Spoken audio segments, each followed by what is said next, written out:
Hello, Miss Sarah here to read a story to you today from The Frog and Toad Treasury by Arnold Lobel. The story I picked today is called Spring because spring is here. Frog ran up the path to Toad's house. He knocked on the front door. There was no answer. "Toad, Toad!" shouted Frog. "Wake up! It is spring!" "Blah," said a voice from inside the house. "Toad, Toad!" cried Frog. "The sun is shining. The snow is melting. Wake up!" "I am not here," said the voice. Frog walked into the house. It was dark. All the shutters were closed. "Toad, where are you?" called Frog. "Go away," said the voice from a corner of the room. Toad was lying in bed. He had pulled all the covers over his head.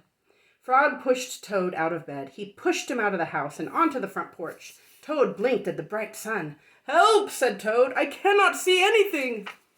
"Don't be silly," said Frog. "What you see is the clear, warm light of April, and it means that we can begin a whole new year together, Toad." "Think of it," said Frog. "We will skip through the meadows and run through the woods and swim in the river. In the evenings, we will sit right here on this front porch and count the stars." "You can count them, Frog," said Toad. "I will be too tired. I am going back to bed." Toad went back into the house. He got into the bed and pulled the covers over his head again. "But Toad," cried Frog, "you will miss all the fun." "Listen, Frog," said Toad. "How long have I been asleep?" "You have been asleep since November," said Frog.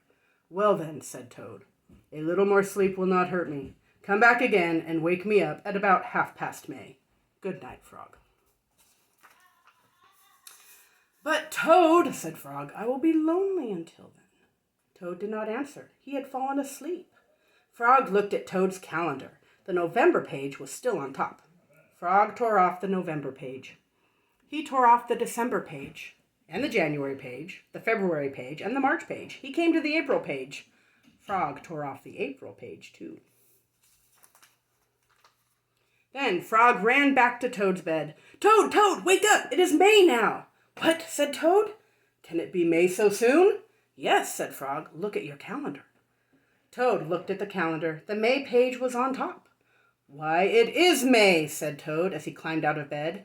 Then he and Frog ran outside to see how the world was looking in the spring. The end.